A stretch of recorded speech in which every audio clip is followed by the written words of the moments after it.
নমস্কার, আপনারা দেখছেন আভাস নিউজ। আপনাদের সঙ্গে রয়েছি আমি অর্পিতা। শুরু করছি সংবাদ। সুবর্ণরেখা নদী থেকে কোন নেতা কত বালি চুরি করে তার সব হিসেব আছে। পরিবর্তন হলেই তার হিসাব নেওয়া হবে। শনিবার দাঁতন বিধানসভায় মোহনপুরে সংকল্প ও পরিবর্তন যাত্রায় যোগ দিতে এসে এই কথা বলেন বিজেপির কেন্দ্রীয় প্রতিমন্ত্রী সুকান্ত মজুমদার। এদিন মোহনপুরে সংকল্প র্যালির পরে বক্তব্য রাখতে গিয়ে সুকান্ত মজুমদার বলেন, এই দাঁতনের সুবর্ণরেখার বালির টাকা কোন কোন নেতার পকেটে কত টাকা রয়েছে তার সব হিসাব হবে। আগের বারে বলেছিলাম 200 পার, এবারে আমাদের স্লোগান হলো পগার পার। তিনি বলেন, বাংলাদেশের সরকার এই রাজ্য সরকারকে পরিচালিত করছে, তাই বাংলাদেশিকে তাড়িয়ে এই রাজ্যে বিজেপি সরকার প্রতিষ্ঠিত হবে বলে তিনি দাবি করেন। এই দিন রাজ্য সরকারের তীব্র সমালোচনা করেন তিনি। আপনারা অতি সত্তর ব্যানারে কি করে যান, আমরা মিছিল শুরু করবো। আমাদের সুকান্ত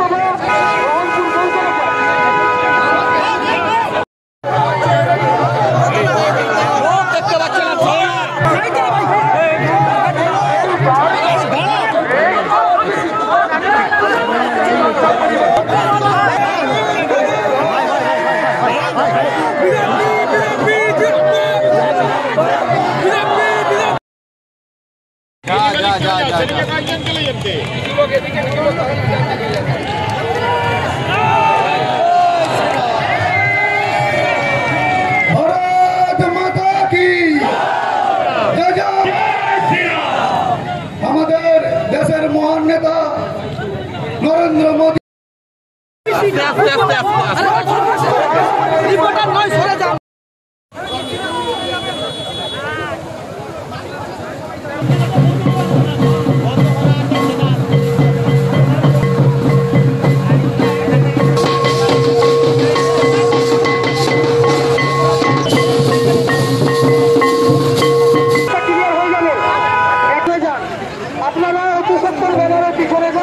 আমরা মিছিল শুরু করবো।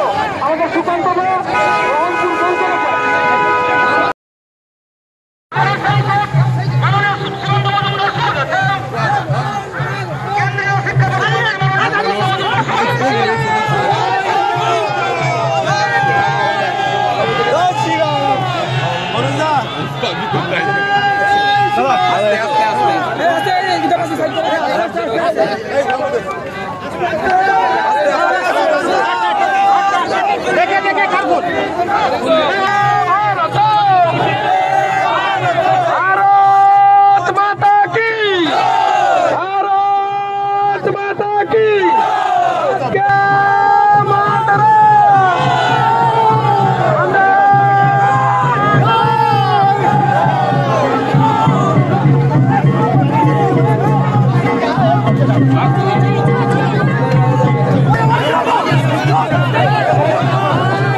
নদীর যারা বালি চুরি করছেন তাদের বলে দিন, বিজেপির সরকার আসবে, প্রত্যেকটা বালি আপনার গলার ভিতর থেকে বের করার দায়িত্ব ভারতীয় জনতা পার্টির সরকারের হবে। আমরা ভাবলে অবাক হয়ে যাবেন, অভিষেক ব্যানার্জির লোকসভা গত 1 মাসে দুটো রেপ হয়েছে, 9 বছরের বাচ্চার সাথে রেপ। পুলিশ কি করেছে? অ্যারেস্ট করেছে, নিয়ে গিয়ে একটু মেরেছে।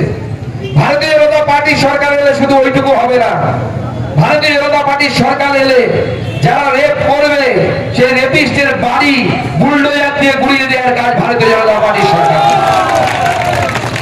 আমরা উত্তরপ্রদেশে করে দেখিয়েছি। আমরা উগ্রপন্থীদের সহজে ছাড়বো না। আজকে মমতা বন্দ্যোপাধ্যায় এই রাজ্যকে উগ্রপন্থীদের আস্তানা করে দিয়েছে। দিল্লিতে বোম বিস্ফোরণ হচ্ছে, ধরতে আসছে কোথায়? পুলিশ আসছে এখানকার কোন একটি জেলাতে।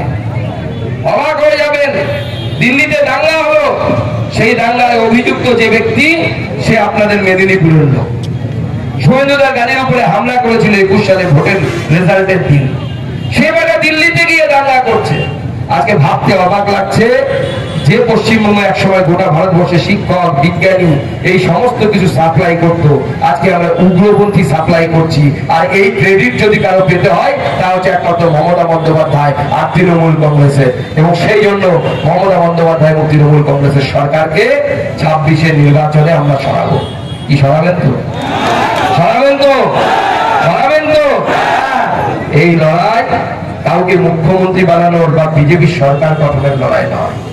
এই লড়াই পশ্চিমবঙ্গকে রক্ষার লড়াই, এই লড়াই ভারতবর্ষকে অখণ্ড রাখার লড়াই।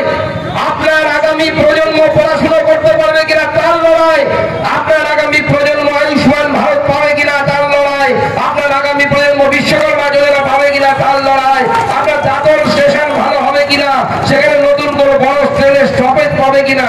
আমাদের তো দাবি আছে জগন্নাথ এক্সপ্রেসের স্টপেজ চাই, তাই তো? কি দাবি আছে রতনের মানুষের? ঠিক শুনেছি তো আমি কথা দিয়ে যাচ্ছি, আপনারা দাঁতনের বিধায়ক দিন, আমি আপনাদেরকে জগন্নাথ এক্সপ্রেসের স্টপেজ করে দেওয়ার দায়িত্ব আমি নেব। আপনাদেরকে বিধায়কটা দিতে হবে, এইটুকু বিশ্বাস সুকান্ত মজুমদারকে করতে হবে। আর যারা সুকান্ত মজুমদারকে জানে, যারা চেনে, আমার এলাকার লোকের সাথে যদি কোনো দেখা হয় একবার জিজ্ঞেস করে নেবেন। দুবারের এমপি, প্রায় 6-7 বছর হয়ে গেল। আমরা নরেন্দ্র মোদীর চেলা, না খাউঙ্গা না খানে দুঙ্গা এই নীতিতে বিশ্বাস করি। আমার এলাকায় চলে যান, তৃণমূলের নেতাদেরকে জিজ্ঞেস করবেন ক্যামেরার সামনে, ক্যামেরার বাইরে, যে সুকান্ত মজুমদারের বিরুদ্ধে একটা টাকা নেওয়ার অভিযোগ করে দেখাও। বুক ঠুকে বলতে পারি, না খাউঙ্গা না খানে দুঙ্গার নীতিতে বিশ্বাস করি। কারো আঙুল তোলার ক্ষমতা নেই, কারো আঙুল তোলার ক্ষমতা নেই। আপনি লক্ষ্মীর ভান্ডার পাচ্ছেন আর আপনার নারায়ণ রাস্তার ধারে চপ খাচ্ছে, আইরে লক্ষ্মীর ভান্ডার। চাকরি নেই, আপনি লক্ষ্মীর ভান্ডার পাচ্ছেন, আপনার নারায়ণ আমেদাবাদে মাথায় ইট নিয়ে উঠছে, সেখানে কনস্ট্রাকশনের কাজ করছে। আপনার নারায়ণ কেরালাতে, আপনার নারায়ণ গিয়ে দিল্লিতে, গুরগাঁওতে লক্ষ্মীর ভান্ডারে ভুলে যাচ্ছে, বলছে আমি সোনার হরিণ পাঠাবো, অর্থাৎ লক্ষ্মীর ভান্ডার বাড়াবো। আর বলে রাবণ গেরুয়াটা বলে, ওই যে আপনাদের জেলায় জগন্নাথ মন্দির তৈরি করে দিয়েছি, জগন্নাথ মন্দির তৈরি করে দিয়েছি। লোকে ভাববে যে হ্যাঁ দেখো মন্দির তৈরি করে দিয়েছি, এদের কাগজে কলমে দেখা যাচ্ছে জগন্নাথ কালচারাল সেন্টার, মন্দির কিন্তু লেখা নেই কোথাও। ওই জন্য চড়াবনের মতো গেরুয়া বসত করে যাবো হিন্দুদের সামনে, বলে দেখো আমি জগন্নাথ টেম্পল। আর হিন্দুরা বোকা, লক্ষণ রেখা পার হয়ে যেই বিএমএ তৃণমূলের ওখানে ছাপ দেবে, তখন রাবণ গেরুয়া ছেড়ে আসল রাবণ হয়ে হরণ করে চলে যাবে। তাই সাবধান হন, এখনো সময় আছে, তাহলে কিন্তু হরণ হতে আবার বাধ্য। আর সেদিন আমার এক কর্মী বলছে যে দাদা জগন্নাথ দেবের স্বপ্ন দেখলাম। কি হচ্ছে? বলছে জগন্নাথ দেব পুরী থেকে হাঁটতে শুরু করেছেন, বলে দিদির মন্দিরে আসবে। তো দিদির মন্দিরে আসতে শুরু করেছে, অর্ধেক রাস্তা থেকে জগন্নাথ দেব উল্টো দিকে, মিলিটারিরা প্যারেড করার সময় করে না, টানে না বাবু, উল্টো দিকে ঘুরে যায়। বলে কেন ঘুরে গেলেন? যখন মুখে বলতে শুরু করলেন ধাই কিরিগিরি, ধাই কিরিগিরি, ধাই কিরিগিরি। তো যে ভক্ত স্বপ্ন দেখছে সে জগন্নাথ দেবকে জিজ্ঞেস করছে ধাই কিরিগিরি মানে কি প্রভু? সে বাংলার লোক, বোঝে না। প্রভু বলছে ধাই কিরিগিরি মমতাকে গলা ধাক্কা দিয়ে বের করে এখান থেকে, তারপরে জগন্নাথ মন্দিরে আসবো। বিজেপির সরকার তৈরি হবে, জগন্নাথ মন্দিরে জগন্নাথ প্রভু আসবে। কিন্তু ধাক্কা তো জগন্নাথ প্রভু মানতে পারবে না। কাকে মারতে হবে? কাকে মারতে হবে? আমাদেরকে। মহাভারতে দেখেছেন তো ভগবান শ্রীকৃষ্ণ পরে আর মুখ করে লিখে ধাক্কাটা মেরেছিল, আমরা জানি কে মেরেছিল ধাক্কাটা, বলবো না, ওনার ভেতরে ঘরের ভেতরের ব্যাপার। আমি মুখ্যমন্ত্রীকে সাবধানে থাকতে বলবো। দেখুন আপনি আমার রাজনৈতিক বিরোধী হতে পারেন, কিন্তু আপনার ব্যক্তি হিসেবে আমাদের বিরোধিতা নেই, আপনার নীতির সাথে বিরোধিতা। আপনি যে এই তোষণের রাজনীতি করছেন, বাংলাদেশের নাগরিকদেরকে নিয়ে সেখানে বসানোর চেষ্টা করছেন, তার সাথে বিরোধিতা। কারণ এটা ভারতবর্ষের বিরোধী কাজ, আপনি দেশদ্রোহিতার কাজ করছে। আর দেশদ্রোহিতার কাজ হিন্দু হোক, মুসলমান হোক, যেই হোক, ভারতীয় জনতা পার্টি তার বিরোধিতা করবে। যে দেশদ্রোহিতার কাজ করবে তার বিরোধিতা করার কাজ ভারতীয় জনতা পার্টি। এবং আমাদের যতদিন জীবন থাকবে আমরা সেই নীতিতে আর থাকবো। আমরা এই জায়গায় কম্প্রোমাইজ করতে পারবো না, কারণ ভারতীয় জনতা পার্টি সেই রাজনৈতিক দল যারা নীতিতে বলে কান্ট্রি ফার্স্ট, পার্টি সেকেন্ড, অর্থাৎ দেশ প্রথমে, পার্টি দ্বিতীয় স্থানে, সেলফ লাস্ট, সবার শেষে নিজের কথা। এটা ভারতীয় জনতা পার্টি করে। তাই যারা সুবর্ণরেখার বাড়ি কোথায় বলে, আমার সাতক্ষীরাতে বাড়ি। বাংলাদেশে সাতক্ষীরা বলে একটি জায়গা আছে, বসিরহাটের ঠিক উল্টো পাশে। কোন দিক দিয়ে ঢুকেছেন? ধামাখালি দিয়ে ঢুকেছি। ভোটার কার্ড কিভাবে বানালেন? তৃণমূলের নেতাকে 5,000 টাকা দিয়ে বানিয়েছি, কে বলছে 10,000 টাকা দিয়ে বানিয়েছে। আর মুখ্যমন্ত্রী বলছে এসআইআর বন্ধ করো। কেন? কারণ মুখ্যমন্ত্রী জানে এই বাংলাদেশ থেকে আসা এই মৌলবাদীরা মুখ্যমন্ত্রীর ভোট ব্যাংক। এরা গেল তো মুখ্যমন্ত্রীও গেল, তার পদ আর থাকবে না, সরকার আর থাকবে।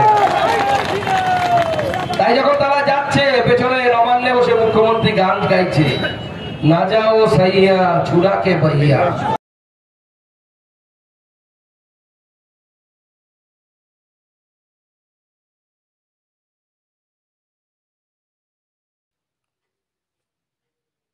দুই সন্তান রয়েছে মামির। মামা কাজের জন্য বাইরে বের হলে পাতানো ভাগ্নে যেত মামির বাড়িতে। আর দীর্ঘ 4 বছর ধরে মামি ও ভাগ্নের গভীর প্রেমের সম্পর্ক গড়ে উঠেছিল। আর বাড়িতে সে সম্পর্ক ভালো না লাগায় মামি ও ভাগ্নে বাড়ি ছেড়ে 14ই নভেম্বর পাড়ি দিয়েছিল পূর্ব মেদিনীপুর জেলার হলদিয়ার পীতাম্বরপুরে একটি ভাড়া বাড়িতে। সেখানে মামির ইচ্ছার বিরুদ্ধে ভাগ্নে একাধিকবার সহবাস করে বলে অভিযোগ মামির। এই ঘটনাটি কেশিয়াড়ি থানা এলাকায়। অবশেষে মামির স্বামী কেশিয়াড়ি থানায় লিখিত অভিযোগ করায় পাতানো ভাগ্নেকে গ্রেপ্তার করে কেশিয়াড়ি থানার পুলিশ। শনিবার তাকে খড়গপুর আদালতে তোলা হলে বিচারক 3 দিনের পুলিশি হেফাজতের নির্দেশ দিয়েছেন। উল্লেখ থাকে, বর্তমান সমাজ ব্যবস্থা এক প্রকার পরকীয়ায় লিপ্ত হয়ে যাচ্ছে। তাতে মামি হোক কিংবা বৌদি, কাকিমা, সবের সঙ্গে পরকীয়া করতে কোনো বাধা নেই। সেই ধরনের একটি ঘটনার প্রমাণ থাকলো কেশিয়াড়িবাসী। কেশিয়াড়ি এলাকার এক যুবক তার প্রতিবেশী মামির প্রেমে পড়ে যায়। তারা স্বপ্ন দেখে বাড়ি থেকে পালিয়ে একসাথে থাকবে। সেই মতো মামি 2 সন্তানকে নিয়ে ভাগ্নের সঙ্গে চলে যায়। এরপরে মামার খোঁজ পড়ে। মামা খোঁজ করে 6 দিন পরে মামিকে বাড়ি ফিরিয়ে আনে। এরপরে কেশিয়াড়ি থানায় ভাগ্নের বিরুদ্ধে অপহরণ ও ইচ্ছের বিরুদ্ধে সহবাসের অভিযোগ করে সেই মতো কেশিয়াড়ি থানার পুলিশ যুবককে গ্রেপ্তার করে। যুবক জানায় 4 বছর ধরে তাদের প্রেমের সম্পর্ক ছিল। প্রতিনিয়ত তার বাড়িতে যাতায়াত ছিল। মামা বাড়িতে না থাকলে মামি তাকে বাড়িতে ডাকত বলেও অভিযোগ করে ভাগ্নে। এই ঘটনার পরে পুলিশ অভিযুক্তকে আদালতে তুললে বিচারক 3 দিনের পুলিশি হেফাজতের নির্দেশ দিয়েছেন।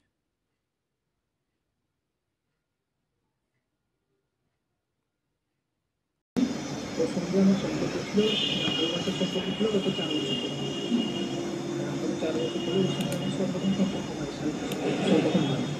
তো এখন ও একদিন বলছে আমাকে যে এখান থেকে মানে চলো অন্য কোথাও চলে যাবে। মানে ওর স্বামী অন্য ওর বৌদির সঙ্গে আছে, ঠিক আছে? ওর স্বামী বনির কাজ করে, কবিরাজ। তো সুন্দরাড়ে বাড়ি। ওর স্বামী ওর বৌদির সঙ্গে আছে, ওর বৌদির সঙ্গে শারীরিক সম্পর্ক করে বাচ্চা কাচ্চাও হয়েছে। আচ্ছা, তারপরে ও আমার মামি তখন বলছিল আমি এখান থেকে আমার মামাকে এরকম অন্যজনের সঙ্গে আছে, আমি তো এখানটায় সুখী না, আমার তো এগুলো ভালো লাগছে না ডেলি ডেলি দেখতে, একে তাকে নিয়ে যাচ্ছে বয়ে বয়ে এখানে সেখানে ডাক্তারখানা এরকম। হ্যাঁ, এরকম হয়ে আমার সঙ্গে পালিয়ে গেছিলো। তো ধরা পড়ে গিয়ে আমার নামে উল্টে আবার আমার মামি আবার কেস করে দেয় আমার নামে। আমার মামার বুদ্ধিতে, আমার মামাদের বুদ্ধিতে।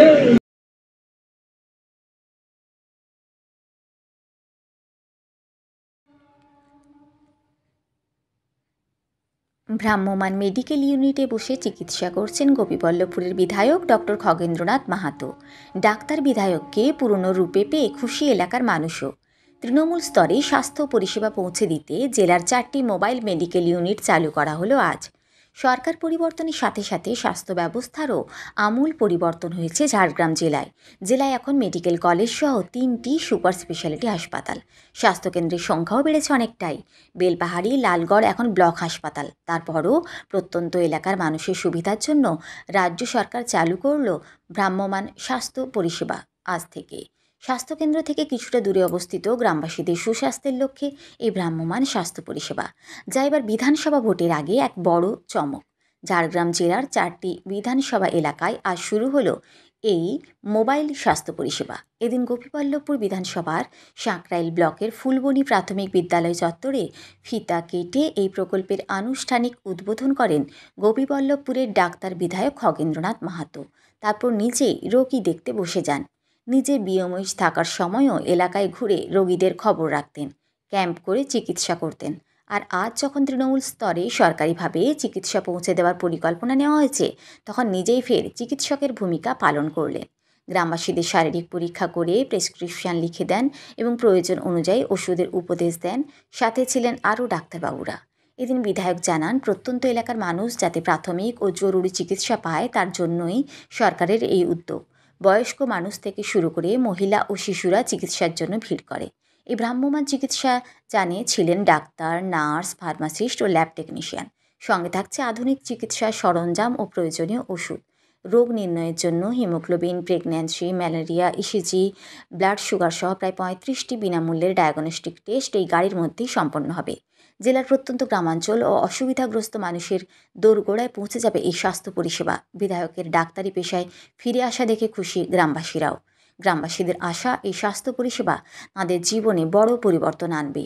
এই মোবাইল পরিষেবা যে ভোটের আগে এক বড় চমক, তা বলাই বাহুল্য। অনুষ্ঠানে উপস্থিত ছিলেন সাঁকরাইল ব্লকের বিএমওইচ বাপ্পাদিত্য গিরি, ব্লকের বিডিও অভিষেক ঘোষ, পঞ্চায়েত সমিতির সভাপতি ঝুনু বেরা, পঞ্চায়েত সমিতির পূর্ত কর্মাধ্যক্ষ সচিন ঘোষ, কুলটিক্রি সুস্বাস্থ্য কেন্দ্রের ডাক্তার সৌমেন্দু বারিক সহ অন্যান্য বিশিষ্ট ব্যক্তিবর্গ।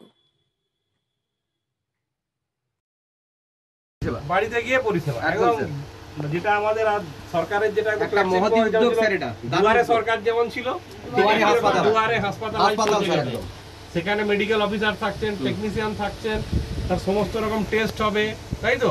এবং এখান থেকে সমস্ত ওষুধ পাবে এবং টেস্টের রেজাল্টও ওই দিন এবং এটা পুরো পশ্চিমবঙ্গ সমস্ত জায়গাতেই শুরু হয়েছে।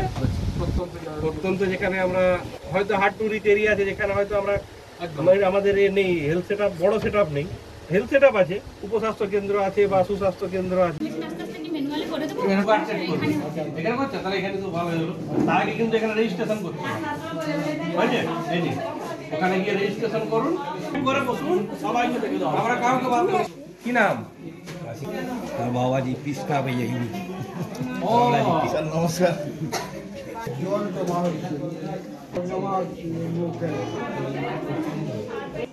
এমসিটি ডায়েরি আছে, ধরুন এই একটা কাগজ আছে, ওখানে সব লেখা থাকে। কি হলো, হচ্ছে না?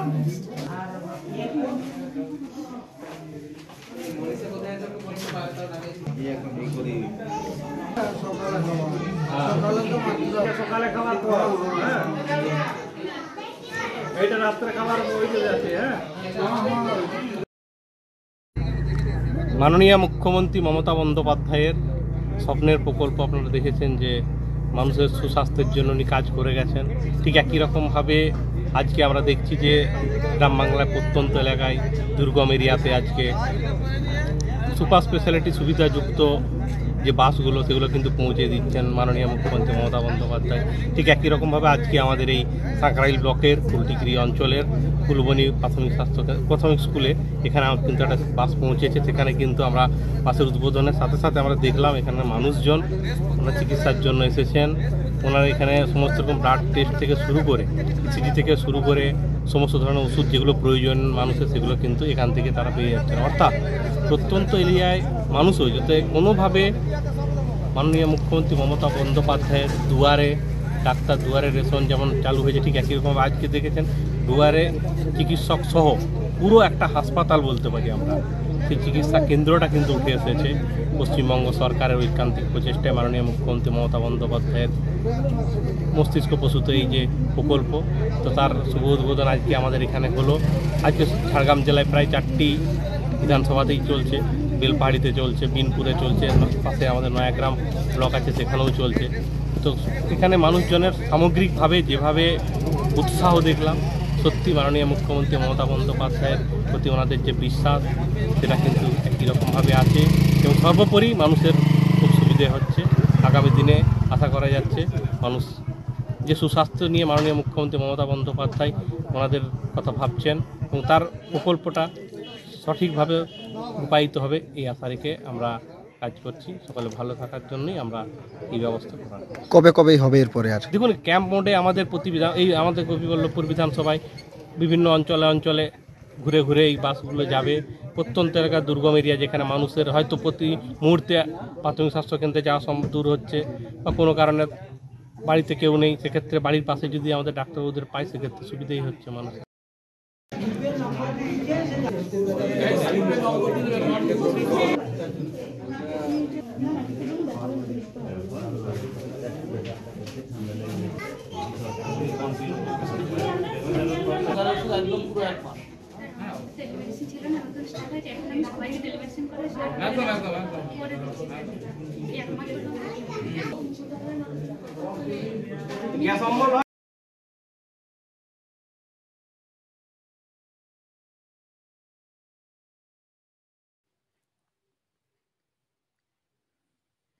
বাসের সঙ্গে সংঘর্ষে মৃত্যু হলো 2 বাইক আরোহীর।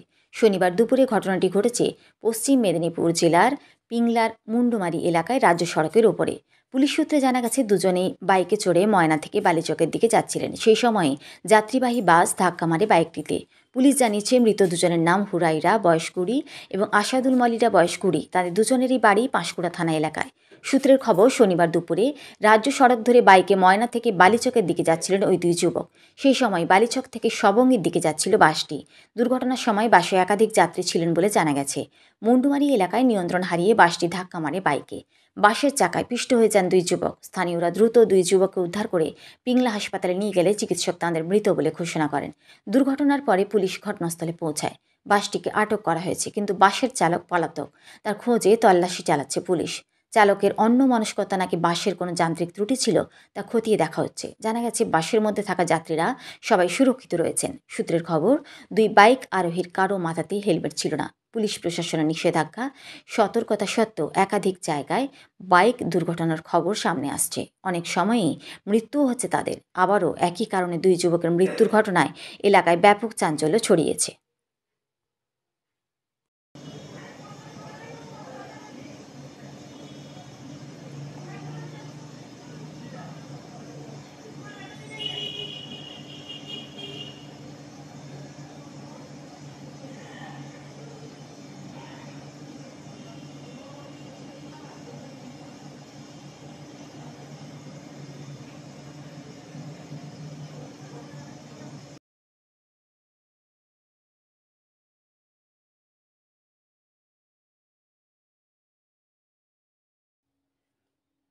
ঝাড়গ্রাম জেলার সাঁকরাইল ব্লকের নেকড়াশুলি গ্রামে মানব সেবা ও সামাজিক উন্নয়নের স্বপ্নকে সামনে রেখে উদ্বোধন হলো 2য় ক্যাম্পাসের। শনিবার এক বিশেষ অনুষ্ঠানের মাধ্যমে এই নতুন সামাজিক উদ্যোগের আনুষ্ঠানিক সূচনা করল মাদারচক নবোদয় কিশলয় সংঘ। উদ্বোধনকে কেন্দ্র করে এলাকা জুড়ে উৎসবমুখর পরিবেশ তৈরি হয়। নেকড়াশুলি গ্রামের মানুষের সক্রিয় সহযোগিতা ও আন্তরিক উদ্যোগের ফলেই গড়ে উঠেছে এই নতুন ক্যাম্পাস। অনুষ্ঠানে উপস্থিত বক্তারা মানব সেবা, সমাজ সেবা ও দেশ সেবার মূল মন্ত্রকে সামনে রেখে কাজ চালিয়ে যাওয়ার অঙ্গীকার পুনর্ব্যক্ত করেন। সংগঠনের পক্ষ থেকে জানানো হয়, ভবিষ্যতে এই 2য় ক্যাম্পাসকে আরও বিস্তৃত সামাজিক কার্যক্রমের কেন্দ্র হিসেবে গড়ে তোলা হবে। বিশেষ করে অনুন্নত ও সুবিধা বঞ্চিত মানুষের উন্নয়ন, স্বাবলম্বিতা বৃদ্ধি, বিশেষ চাহিদা সম্পন্ন মেয়েদের শিক্ষা ও সার্বিক বিকাশ, এই লক্ষ্যকে সামনে রেখে একাধিক প্রকল্প শুরু করার পরিকল্পনা রয়েছে। নিয়ে সংসার পালন করব, আর পাশের বাড়ির লোকটা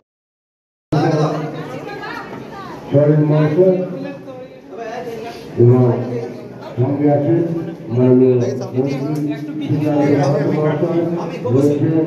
জেলা পরিষদের সভাধিপতি, সভাধিপতি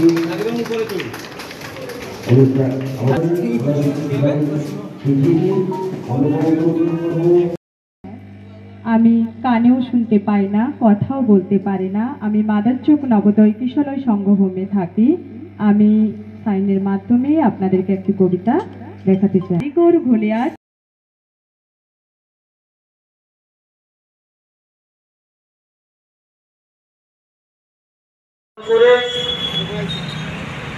তার অমৃত বাণী দেবেন যোগীলাল বাবা। আমি তাকে তার অমৃত বাণী শোনানোর জন্য অনুরোধ করব।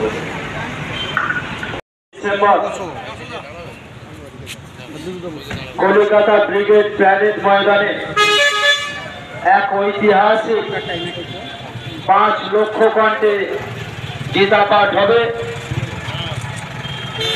এর আগে উত্তরবঙ্গে 1 লক্ষ কণ্ঠে হয়েছিল এবং ব্রিগেডেও 1 লক্ষ কণ্ঠে হয়েছিল। এবারে 5 লক্ষ কণ্ঠে গীতা পাঠ হবে ব্রিগেড ময়দানে।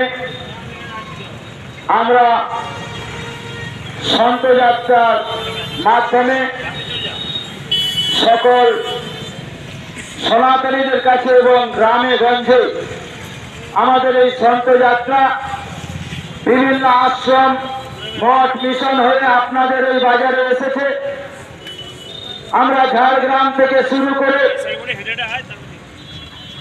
গত কয়েকদিন ঝাড়গ্রামে আমাদের এই সন্ত যাত্রার মাধ্যমে গীতার প্রচার আমরা করছি। আজকে আপনাদের এই কেশিয়ারি মোড়ে এসে আমরা পৌঁছেছি। 7 লক্ষ কণ্ঠে যে গীতা পাঠ হবে,